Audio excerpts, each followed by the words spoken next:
New pedal alert! Yeah.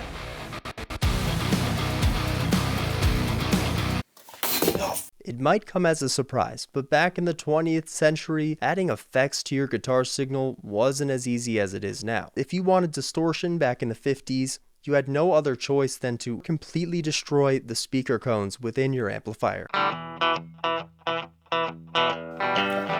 You need more gain. I'm about as gay as could be with this new tube amplifier. No, gain, as in volume. Here, let me... Here.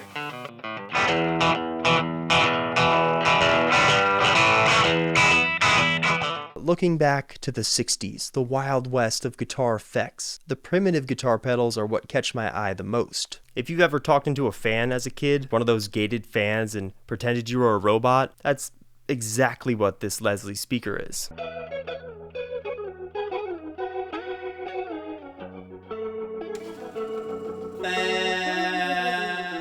Fender reached out to me in my TikTok DMs, and they wanted to collab. I responded a couple days too late, so I never really found out what guitar we were going to collaborate on. They were better in the 60s anyways. Man, that sounded like wood cracking.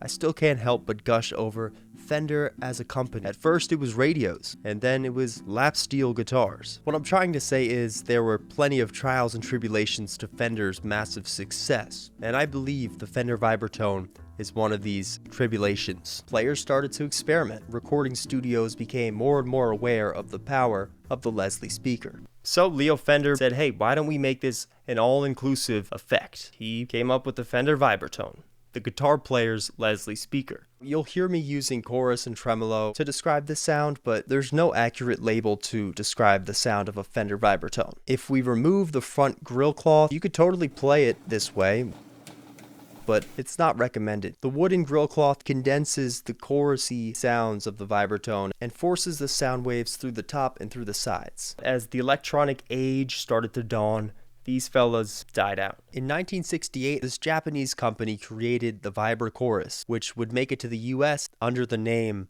the Univibe pedal. After several decades of refining this Univibe pedal, we now have access to pedals like the Rotovibe here. So this Rotovibe is about 8 inches long. Yeah, right. It's got a rotary and a Univibe effect built in. Comparing a Vibratone to a digital effects pedal is like comparing Greta Van Fleet to Led Zeppelin. One might try and act like the other, but when it comes down to the bones, there's no comparison. Much like the Fender Vibratone, the EchoPlex is an effects pedal that does more work physically than it does digitally. Yeah, this song, right? I was lucky enough to be with Crane when he purchased this EchoPlex at the Dallas International Guitar Festival. The seller warned us that there's some lone wolves out there who could potentially sneak up and steal this EchoPlex for themselves. We had to watch this unit like a hawk. He shipped it back to Jersey in perfect shape. We can fuck with the treble, the echo.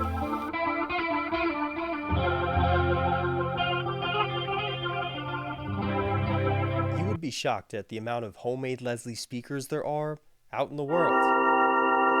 And this is the video that inspired me to do one of my most horrendous acts against humanity yet. This amp looks like it's wrapped up in some dominatrix shit.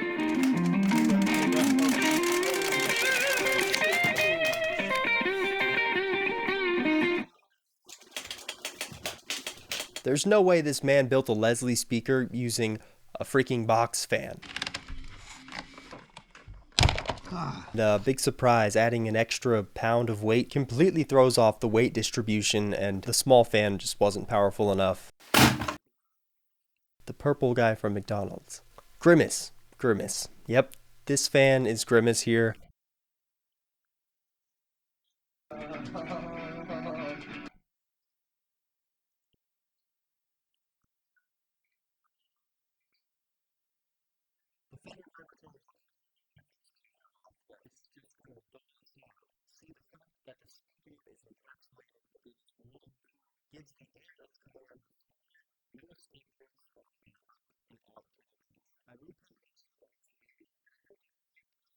It's almost like that whole trick of making your microphones.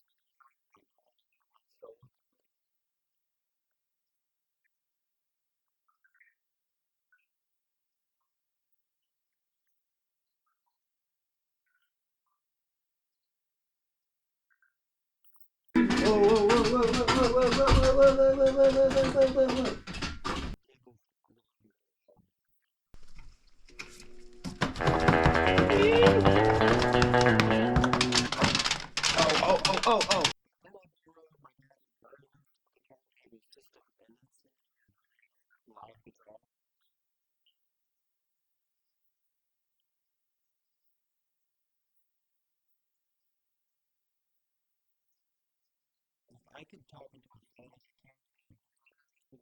Just maybe I could put the amplifier and have the effect of the master speaker.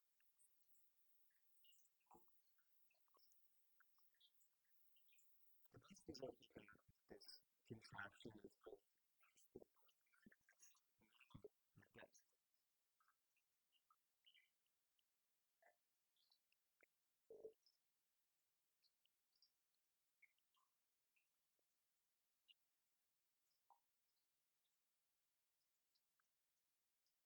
Do I recommend building one of these for more than this? It's gonna hurt you, it's gonna hurt you. Screw you.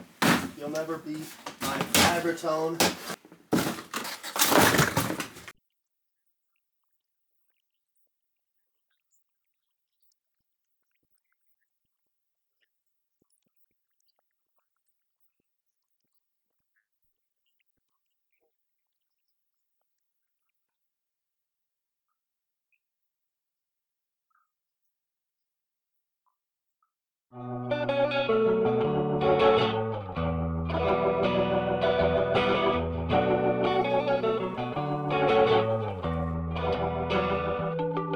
And out of the couple thousand units that were produced from 1968 to 72, there's few left. If Fender comes around to it, here I am, advocating to bring back the Fender Vibratone.